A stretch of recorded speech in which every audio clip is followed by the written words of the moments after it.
Nice. Nice indeed. Well, wow. Welcome. We're back again. Last week, or no, second to last week of February. It's been two months through 2024, and I have seen a lot of good movies and so honestly a little bit of garbage, to be honest. But that's not what we're talking about. We're going to talk about everything that I reviewed in I'm going to see in February. I have seen in February up until this point. No, I have not seen Orion in the Dark. I have not seen Upgraded. I have not seen those movies. I have seen five. Uh, what you call it? February movies, and we're gonna briefly go over what's happening in March because March is pretty much a lot of things are happening. March Madness is what I've referred to as March Mayhem because this month has a lot of big movies to look forward to. I mean, one, what did I do? You know what? Let's just get right into it. Right? What is it? Oh, okay. Never mind. Let's just get right into this because I want to talk about March because there's a lot to look forward to in the month of March. First, starting with the week one of March 1st is Dune Part 2, which I have said last week is the most anticipated film of the year for me. It is only 2 weeks away. But for people who bought early tickets to see a fan event on Sunday, this Sunday, technically it's only a couple days away. Regardless, I couldn't get tickets for the AMC Lincoln Square showing because, God forbid, they would give us a warning before tickets went on sale, before all the other people on their websites like to click on it and just get it first. I have been excited for this movie for months now because it was supposed to come out in October of last year, then it got pushed to November, and then it got moved up 2 weeks, and then it got pushed to March 15th, and then it got pushed 2 weeks up. So really, yeah, March is starting out with Dune Part 2, a movie that has just got its reviews all out, and they are stellar. They are magnificent, these reviews for Dune Part 2. They are we're talking about sci-fi epic of the generation, which can only mean like this is going to be the next Lord of the Rings, and it looks like it could be a big money maker. This could potentially make $1 billion, which is surprising considering that the ticket sales are ahead of Oppenheimer, and Oppenheimer made almost near $900 million. This could very well be a $1 billion movie. Um, but yeah, I've said nothing but praise. This movie looks amazing. I mean, the casting alone, Austin Butler, getting in Florence Pugh, everybody just they're doing such a good job, and that's why like when Denis Villeneuve did like to me, Denis Villeneuve, I didn't like Blade Runner 2049. If I'm being completely honest, it's visually a good looking movie, and acting wise, it's pretty good. But I think it's just the story of that movie and the way that I'm supposed to care about the original. I just didn't. I really didn't care. But when Dune came around, I was like, dude, I think I like this guy. So, when he delivers sci-fi movies, I think it works. He's the best sci-fi director right now, besides like Ridley Scott, and I would say maybe Gareth Edwards because I really liked The Creator last year. So, there's that. Um, so that is March 1st. Now, do I have anything else for March 1st? I hope not, because that's the one that everybody's talking about for March 1st. No. Wait, what? Why is this? Okay. So no, March 1st is just Dune Part 2 and then Spaceman, which comes out on Netflix. Um both of these I would say I would buy too. This one is from the director, I believe it's the writer and director of Chernobyl, the series. Stars Adam Driver and it's pretty much a slow burn space movie in which Adam Driver, Adam Sandler. Surprisingly, Adam Sandler. Adam Sandler is doing a drama on Netflix where he pretty much plays a spaceman who's in like this alternate universe. It's hard to explain with the trailer, but it looks good. Paul Dano plays a spider. Carey Mulligan's in it. It looks good. I hope it's good. Because I've heard like the promo and the trailers have said like, oh, this looks like a visually stunning movie on Netflix that people should watch. So hopefully it's the case. I'm really excited to watch it. So then you get to March 8th, and a lot of things are getting, I would say, kind of big because there's like four movies that I could say that week that are on the rise, and I would say by far the biggest one of the four is Kung Fu Panda 4. I everybody keeps talking about it. That I hear, they say Kung Fu Panda 4 is gonna slap. I have been a fan of the Kung Fu Panda movies, and there goes my two viewers. So if I said Kung Fu Panda 4 is gonna suck, they're gonna nope. Okay, but no, Kung Fu Panda 4. I, the first movies were good. I liked the first movie. I remember watching the first one all the time. It's a classic. Kung Fu Panda 2, I like a little bit more than Kung Fu Panda 1. Kung Fu Panda 3, I think is the bottom. I mean, it's a good movie, just not as good as the other two. But Kung Fu Panda 4, it's coming out, and what we've seen so far, there isn't a Furious 5, and that a lot of people are concerned, but whatever. It's going to make money, and I hope it does really well. I hope it's really good, and it's a sequel that has been long awaited and deserves to be released. Hopefully, that is the case. And then the other side of the spectrum, you have Imaginary, which is one I'm looking forward to, which I think it was my number 9 most anticipated film of the year. And this movie, I have seen the promos for, and I get really invested in how this story is. Again, it's directed by somebody who has made two very crappy horror films in the past like 5 years, and so that concerns me. And the thing I was also concerned about is if they're going to make this movie, what rating are you going to give it so you can make it so you can prove like yeah, it was made for this rating and it's PG-13. I don't know. I don't know. But no doubt about it. I am very interested to see how they're going to tackle this, how they're going to explain why this little teeny tiny cuddly teddy bear can turn into this like this freaking monster. They're gonna have to say like a lot of exposition, and I feel like maybe too much. Hopefully it's a very paced movie, and I'm intrigued to see how they're gonna tackle this. It looks like a pretty interesting film. Then Damsel, which this movie was supposed to be on Netflix last year in October, and then they were like, the people that made this movie were like, we're not going to release it on Netflix because we're going to uh move it to another date. So we're going to move it in 2024, which to me I thought was stupid. I mean, it's a movie that's on Netflix. I don't think their premieres. I don't think. I mean, you can have premieres for movies on Netflix if like the big ones like Rebel Moon, you can have a premiere for. I don't know if you have a premiere for this movie. But they moved it to March 8th.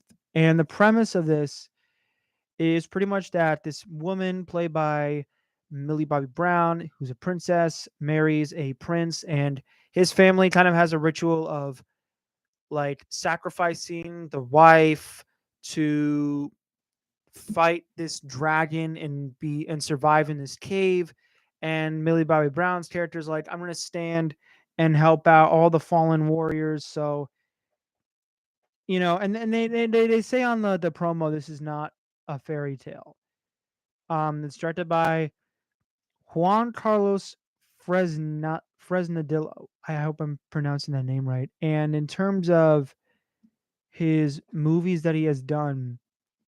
He has done 28 Weeks Later, which is a sequel to the other 28 Weeks Later, a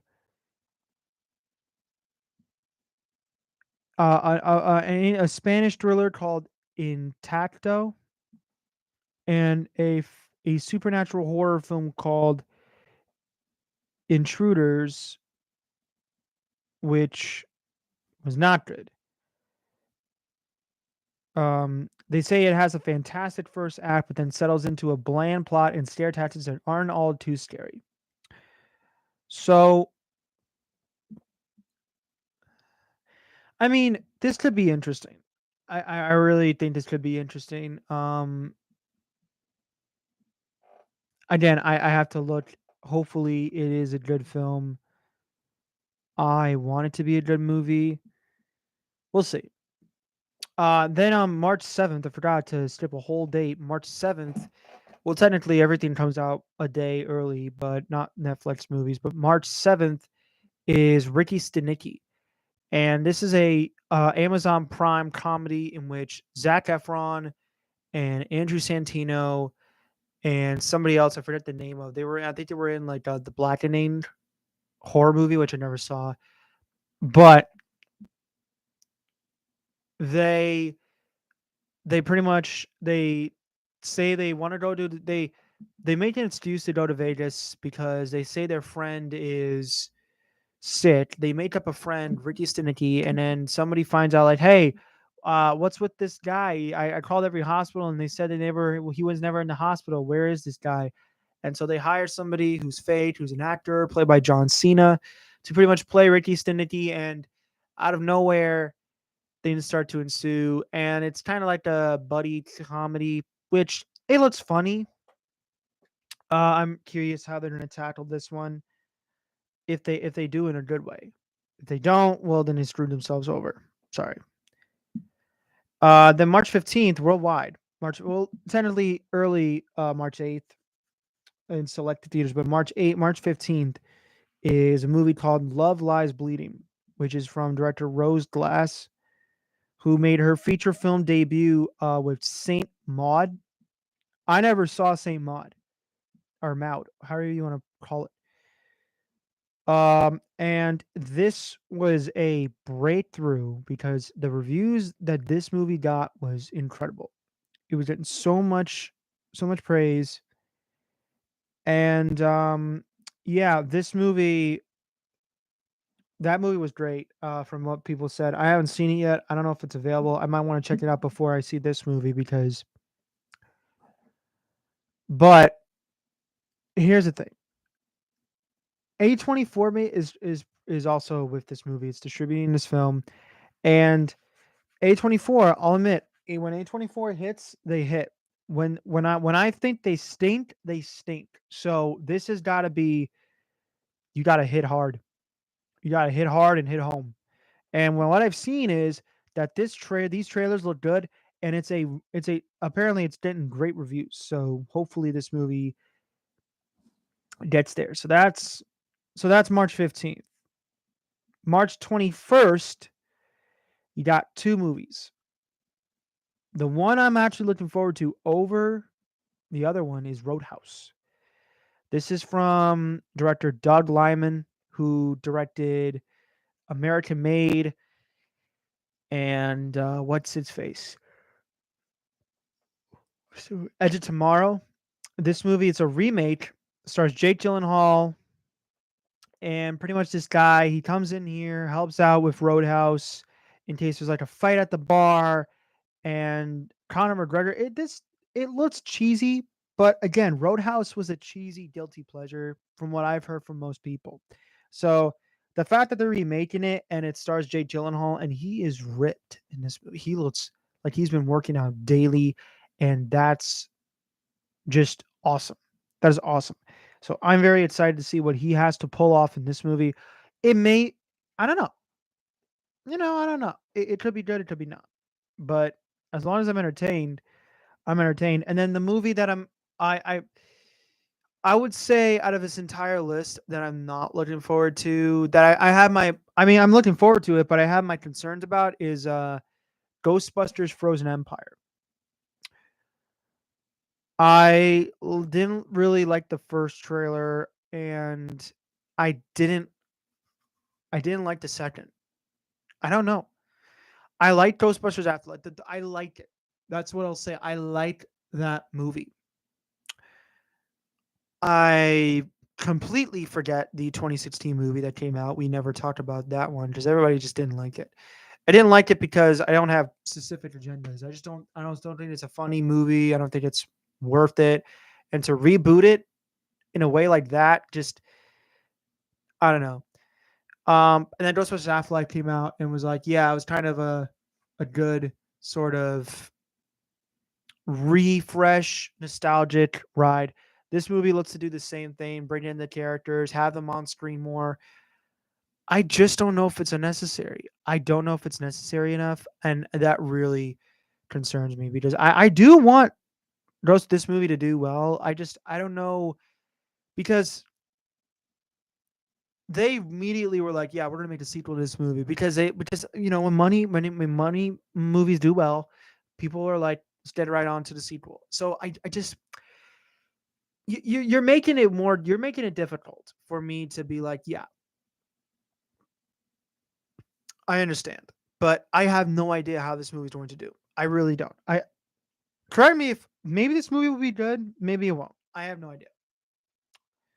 So that's that. And then the last week of March, which is I think the one that everybody's looking forward to, is Godzilla X Kong: The New Empire.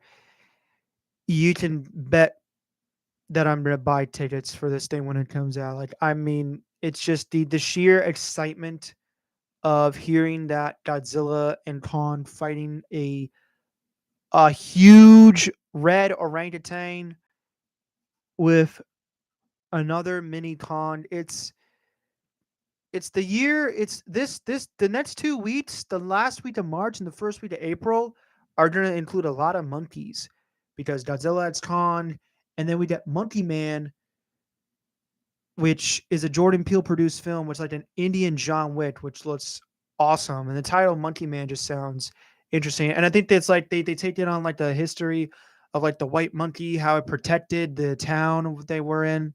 And then the next month we get Kingdom of the Planet of the Apes, which is awesome. Back to Godzilla and Kong. I was a big fan of Godzilla versus Kong. Obviously, the human side of things just didn't work out, but man, they can pull it off. If they can pull off the same thing that they did last time and do it with the new story, integral with the monsters, this could be a great film. I'm hoping. I'm I'm hoping that it is. So that's that. Okay. With that out of the way, let's move on to the movies that came out in February because there was a lot of movies that come out in February. Well, of the movies that I watched, I know a lot of people probably haven't watched a lot of the movies, but these are some of the ones to me that I think absolutely deserve to be mentioned or that I wanted to see just to give them support. We'll start out with Argyle. Um, Matthew Vaughn directed this movie. When he hits, he hits. When he sucks, he sucks. The premise is this writer gets caught into an espionage spy thriller where people are hunting her for reasons unknown because she writes these novels that come to life and she's about to write the next chapter and these people are like, I want to know what she's going to write next. And that's it. Um and the trailers look good. I like the trailers, but this movie costs way too much money. $200 million to make Argyle. 200, not 100, not 50, $200 million. And again, I'm gonna go back to this, or I'm gonna say this before I get into the review. The fact that Apple has spent a total of $600 million on 3 films In total, each $200 million. The fact that Apple spent $200 million on Killers of the Flower Moon, Napoleon, and now this movie, it just goes to show you that Apple is really kind of stupid and they are really dumb. They're just dumb. Because again, this movie bombed in the box office. I didn't talk about it, but the movie absolutely tanked. And for good reason alone. Um, movie's not good. I didn't like it. I didn't hate myself watching, but this movie, it's stupid. Um, the performances in the movie are really good, and that's the best thing I can talk about this movie. There's a train sequence with an action sequence involving a train. That's again just amazing. That is a great, great sequence. Bryce Dallas Howard and Sam Rockwell, they have good chemistry in this movie. If you were excited for Henry Cavill, don't worry, he's in the movie for like 5 minutes. That's it. I saw Banana Cast review this movie. Shout out to Banana Cast. Again, I really hope one day I can get a voice or a guest star on their podcast because they seem like cool guys, and I would like to. They talk about Argylle too, and I don't know what their opinion on the movie was, but um, after that, the movie kind of all right. Like this is what I will say: if you like the Kingsman movies, the first act of this movie, Argylle, feels like Kingsman 1. Very safe, but dangerously good. You know, like with that type of over the topness that Kingsman the Secret Service had, that's what the first act of Argylle has. The second and third acts of this movie feel like Kingsman 2. And I didn't like Kingsman 2 as much. They went too over the top, didn't focus on story, and that's to me, that's the problem. They did too much, and it kind of shows. It kind of shows cuz man, it goes down the drain. The believability sometimes then gets just too too much. It's too much. And then they tend to look like don't let the cat out of the bag because there's a twist that happens that'll let you know everything, and the twist is just freaking stupid. It's not a good twist. It was never a good twist. And then think about it, it's like, wait, what? This is what we've been waiting for. Like, I mean, that's if they wanted to do that. I mean, I don't know, but it was just the way it was executed was not good. A poorly executed twist. Um, I, I mean, the characters too. Bryan Cranston just plays like typical villain. Again, I will say this: people that are on screen that you think are gonna have big roles don't have big roles. Like John Cena, barely in the movie. Henry Cavill, barely in the movie. Ariana DeBoy, barely in the movie. Dua Lipa, I was excited because Dua Lipa's great, attractive woman, great singer. She's barely in this movie too. There's just it literally serves no purpose for them to be in a movie if they're not going to be in it that long. Because the poster outlines that Henry Cavill and Dua Lipa were front and center of the poster. That is not true at all. They are not front and center of the poster. Or they're not the main characters. It's the people in the background that are like the main characters. And so you false market this movie, you spend too much money, you have a story that's pretty generic and just gets freaking stupid at a point. Like there's a point where a main character takes two knives, the whole floor has been oiled, like oil. And everybody's like, don't shoot your guns. She puts on like knives on her shoes or someone's shoes, and just starts skating on the oil when in reality, you're skating on a metal floor. That metal will spark, light a fire, and you all will be dead. So it's just the believability is just not there. And the final shot, oh no, if you thought the post credit scene from Morbius was bad, there's a post credit scene that just like is just thrown in there. It's just there you go. Like what? Why does the little have a balloon nose? I don't. What? Doesn't make sense. I didn't care for this movie. I really didn't. I was excited to see it. Um, but damn, yeah, it's not good. Uh, do I love Matthew Vaughn? Yes. Do I want to see him do better things? Yeah, hopefully. Is this better than Kingsman 2? No. I, I don't know, man. Overall, I'll go C minus. It's not good. It's not a good movie. Next up is the Tiger's Apprentice. I bet you all are asking yourselves, what the hell is this? Well, here's the theory. Here's the history of the Tiger's Apprentice. This was distributed by Paramount Studios and I think Animation. And it was scheduled to be this next big, epic sci-fi fantasy adventure. And it was supposed to come out in 2023. It was supposed to come out, I think, in theaters in December and February or whatever. And then they moved it in February or January, or whatever you want to call it.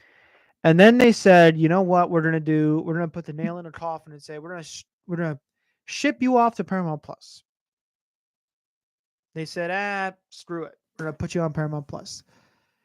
And so this movie never see the light of day, and not a lot of people have watched it.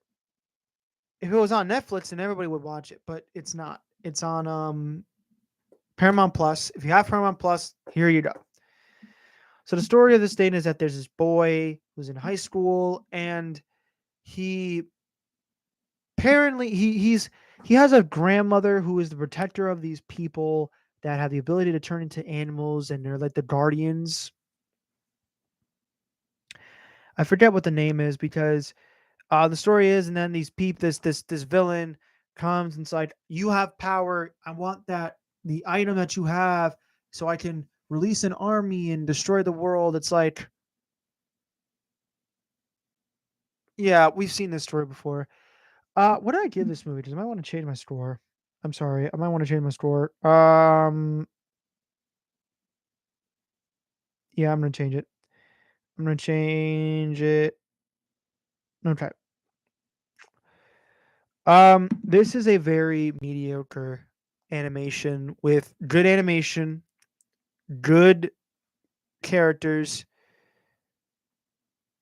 really entertaining action sequences, but a boring, bland, and generic story that you've seen millions of times. It's like, oh, this one kid's just trying to like a tough, like a nobody. And then something happens. It's like, well, your family was this and this, and they were the protectors, and you're the next one in the line of the family, and you have to help. And it's like, I don't know my power. It's like, well, you will discover your power towards the end of the film when the big climactic battle happens. That's literally this movie. That's literally this movie. Except this time around, the kid starts to do the powers right away in the beginning of the film. So I mean that's different, but it's a generic story that you've seen other films in live action do better. It's nothing. And I forget who's like in the main casting. I think Henry Golding's in this movie. Michelle Yeoh as the villain, I thought was great. Like Michelle Yeoh is a great actress. She's awesome, and so she's the villain. She wants this crystal that can help transport things to the world, and I thought it was that she was good. There's some predictability in this movie that I think is too noticeable. And the animation, it's interestingly cool, but it's not the greatest. Like this, I wanted this movie to be released. I would have think this movie would have bombed in theaters because again, We're talking about another movie that kind of is just put out there in theaters, but for the kids. So I think Paramount Plus was a good option. So like I don't know. I think this is at best okay. This is a very mediocre C. It's nothing special, but you're not gonna hate yourself watching it. You wouldn't. All right. Next up. What's the next movie up? Oh yeah. So I got to see Lisa Frankenstein also on a website. It's a free website. So links. They give me links. Um, a friend gave me a link to that. And so like I looked it up and it was like, because I have a lot of things to do, so I'm gonna be like, all right, I'll watch the movie. And surprisingly enough, I could have watched this movie and not watched one of the other two movies, which we'll talk about in a little bit, but I decided to do it now because I wanted to. So Lisa Frankenstein. Lisa Frankenstein is our movie. So Lisa Frankenstein is pretty much about this woman or this girl, Lisa, played by Catherine Newton, who goes to this town, who's a newbie and creates new friends, but she has a really bad stepmother, played by Carla Gugino. That's how you pronounce her name. And she's kind of a quirky girl. She spends a lot of time in the graveyard, reminiscing of this guy, this very old guy played by Cole Sprouse, who is in the or Dylan Sprouse. I forget. Is it Cole or Dylan? I don't know. It has to. It's pretty much Cole. Is it Cole? Yeah, it's Cole Sprouse. So it's Cole Sprouse, and um he died years ago, or pretty much he was a old man. And he kind of is resurrected because a streak of green lightning resurrects him, and so he goes to her house because he notices that she's been there a lot, and so the two kind of fall in love, and he wants to kind of be alive again with all these body parts, and so like Lisa and uh Cole, they start. Actually, what's his name? Because I'm not gonna call him Cole. I'm gonna call him. I'm gonna call him. Oh, he doesn't have a name. That sucks. No, he does have a name. His name is the Creature, a Victorian era man. So I'm gonna call him Victorian. So Lisa and Victorian, they kind of go around now, start killing people because I want body parts to be human. So they kill people to get ears, hands, and this is a quirky movie that I kind of liked. I liked it. Um, it's from the writers of Jennifer's Body, Diablo Cody, and how you doing? I know that guy. I know that guy. And it's directed by Zelda Williams, who, ironically, if you would have guessed, like, oh, is she the son of Robin Williams? It's like, yeah, you're absolutely freaking right. That's the son. I said son, daughter. That's the daughter of Robin Williams, Zelda Williams, and this is her directorial debut. And the two of them have made a movie that's very similar to Jennifer's Body, where people are going to be, I don't know if I like this type of thing. It's too weird. It's too quirky. It's too wacky. But I thought it was fine. It has a very slow first 20 minutes. Like the first 20 minutes of this movie, I was like, I was kind of almost bored.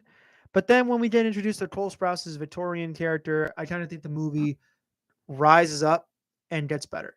Um, and the two have great chemistry in this movie. Carla Gugino, uh, she's her character is how do I put this without?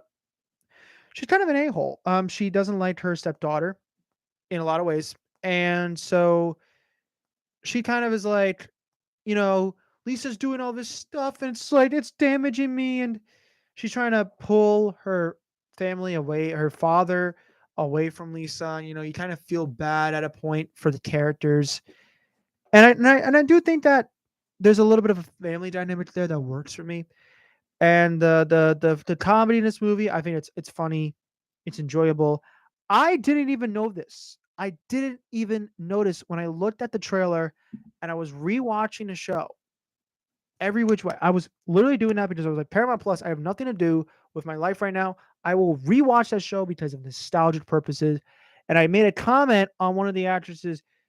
For some reason, I just scrolled up and one of the actors were there and was like, wait, I literally was just watching the show and I got like 700 likes on one comment. And I posted that like 2 weeks ago.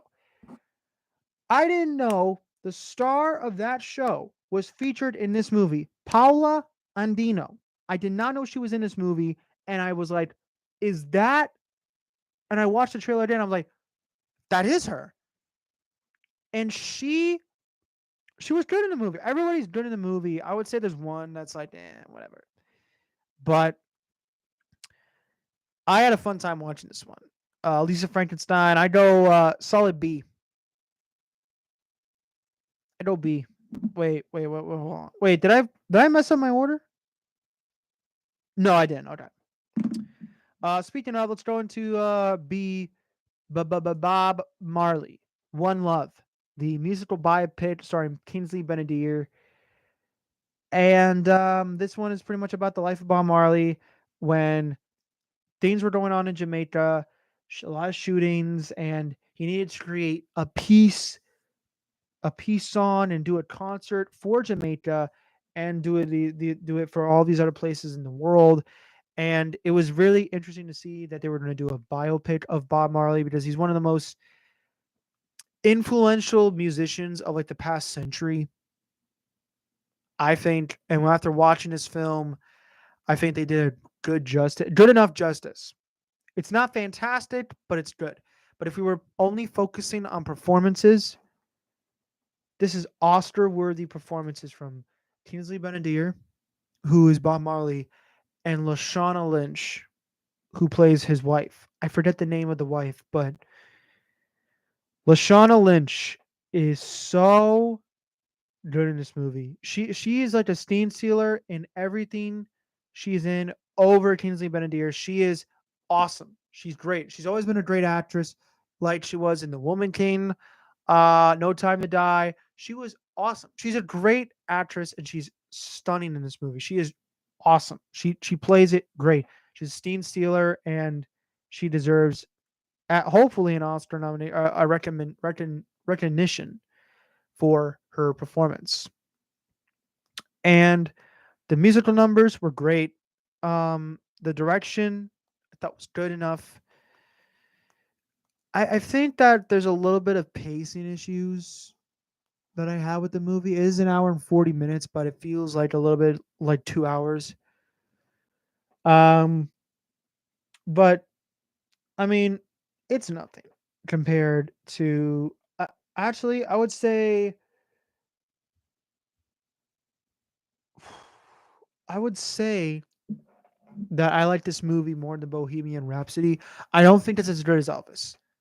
I don't think it's as good as Elvis because Elvis was a good one and Austin Butler was fantastic.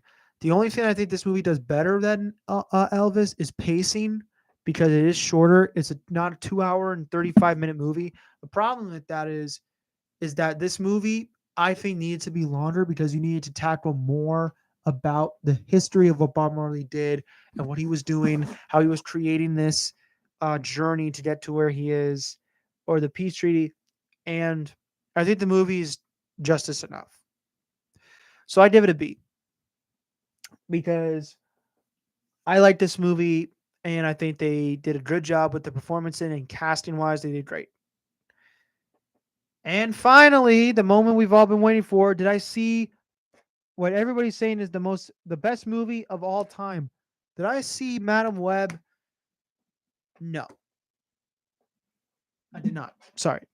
Thank you. Just kidding. I actually did see Madam Web. I did see Madam Web, and I have a lot to say.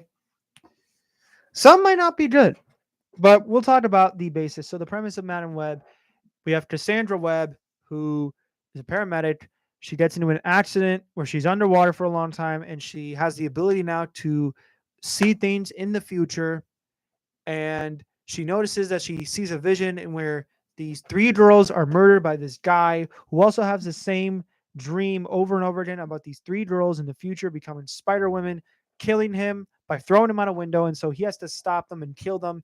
And so Madam Web's like, I'm going to protect you guys. And have you ever heard of that plot before? Have you ever heard of a little movie called Terminator? I'm just going to leave it at that. But it's like Terminator. And so now she has to protect them with whatever she has, which is really nothing. And on paper, this could work. There are films that use time travel a lot that have done extremely well. And like I said, on paper, this could be an interesting movie, even with the fact that, look, Morbius was a bad film. Venom with the Big Carnage was eh. Venom 1 was eh. So what are you going to do? This film is a complete failure amongst everything. I don't think there's a single thing I liked about this this damn movie. I don't. There's so many things about this that are just so freaking stupid. So freaking stupid. I I have no idea what happened. Like I literally President's Day. I watched this on President's Day. Happy President's Day. What the hell? I this is I went to early. I went to the earliest showing that they could with like three other people in the theater besides me and my father. Two people were sitting directly in front of me, and then one woman was sitting way in like on the side. Um, wow, what do I talk about? Dakota Johnson's just like trying, but you can tell she doesn't care about this film because the press tour that she had was like, this movie's not good, but I'm gonna help it out. I'm gonna help you out. Isabella Merced is the one I think did the best. I think she is awesome. She's an awesome person. She tries to do this because the script, the writing, and the dialogue is where this movie comes into play. It's where the real problem comes. This is some of the worst writing and dialogue I have ever seen characters speak that I've ever heard written ever. I mean, there are so many dumb moments of dialogue that are in this movie that were not in the trailers. The infamous line of dialogue that was said the most or that was mentioned the most on social media was that when she was in the Amazon with my mom, when he was in the Amazon with the in here's all right. He was in the Amazon doing research with my mom. No, that's not how it is. Why am I blanking on it? Oh, I know it is. He was in the Amazon with my mother when she was researching spiders right before she died. That's the line. That line's not in the movie, but we have better lines like, we must find the girls. They must die. You know, like it's just like awful dialogue. And like the first 10 minutes I was like, wow, that's what the movie's about. Or that's what the movie's going to be. Okay. We're in for it now, boys. We are in for it now. Um like it's so bad. I mean, there's one particular moment that I almost bursted out laughing at. And it's like when it's when Madam Web decides like, I have these visions now. I have to go do research. And so she opens a book and she's talking to herself. Really, she's talking to her cat, but she's really talking to herself and explaining to the audience, "Hey, audience, you have to listen." So there's this spider that does things. It's like, you don't need to tell us this. We know what's going on with you, honey. You have the power to tell time ahead of or tell the future ahead of time. That's it. We don't need this exposition crap. And then the thing is, like, she says, I was bitten by a spider. So maybe I have the ability, like that guy on the train, to climb on the walls. And so she like climbs on the wall and she just like falls flat. It's like I was just I face palmed so badly. It's like, that's funny, right? That's funny. Did you see? Hey, did you see that, dude? That's funny. That's funny. That's no, it's not funny. I don't. Why'd you laugh? Why'd you laugh? Because it's not funny. Not funny. It's not funny at all. It's stupid. It's like young humor. But there's so many dumb things in this movie that I have to talk about. So woven in this one, it's gonna be spoilers. You don't need to see it. I already told somebody about the spoilers because they didn't want to see it. So whatever. All right. Actually, no, I don't care. I don't think anybody needs to go see this movie. Nobody's gonna see this movie. Nobody has. Didn't even make enough money. So there's a scene where obviously like so Madam Web like she just witnessed that these dies or this Ezekiel Sims. Oh, let's not into Ezekiel Sims. Let's into the villain. If you thought the villain from Morbius was bad, and if you thought the villain from the Marvels was forgettable, the worst performance and villain I've ever seen from a comic book, this Ezekiel Sims guy, is so bad. And when I watched his mouth move, the lines that were said in the theater, like the dialogue he was supposed to say, did not match what his lips were reading. So in a scene, he'll be saying like, "I've been looking for that spider all my life," and then he will be mouthing. He's mouthing like his mouth is not even matching the words that are on the damn screen, which is so bad. That's bad ADR. It's truly horrific ADR. And at a point, Dakota Johnson's character starts doing it. But anyways, she just saw that this guy just murdered a bunch of cops and takes the girls away from like she takes the girls away from this killer. So um they drive to New Jersey in this forest because apparently now one of the girls is like, "We're being kidnapped," like really stupidly loud. And he so she brings them to the woods and is like, "Okay, you guys have to stay here." And their girls are asking like, "What's going on? Where are we? You have to stay here because I have to do research on what's going on. Please stay here because you're going to be away from the bad guy." So they stay there. And then one of the girls is just like, "I'm hungry. I saw a diner a mile away. Let's go to a diner."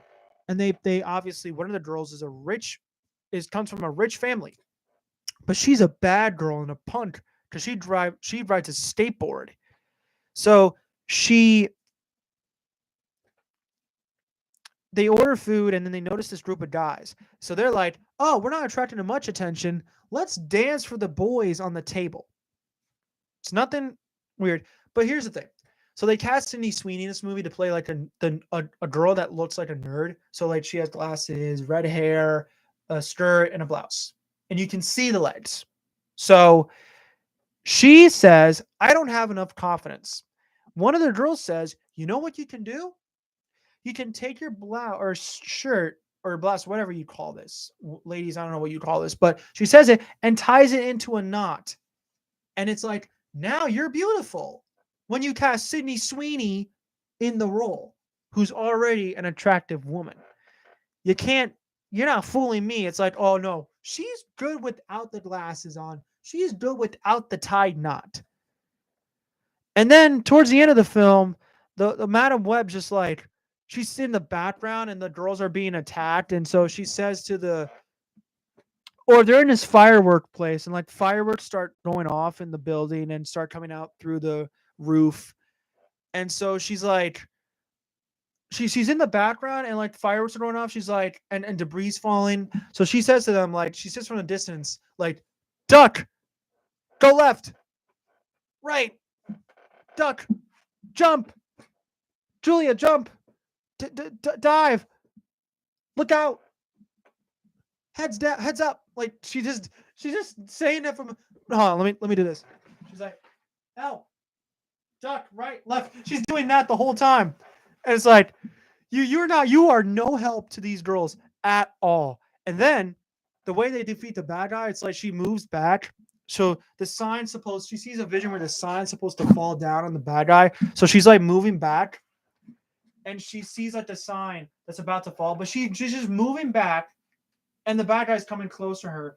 And he gets caught on like the metal poles or like the metal rods and they fall on him. He falls down and the sign comes on him. That's how they defeat the bad guy because he's not stupid enough to be like, "I'm going to run at you and punch you in the face." That's stupid. And she becomes blind at the end because a firework hits her eyes, but she's also paralyzed. She goes in a wheelchair, and so she becomes paralyzed.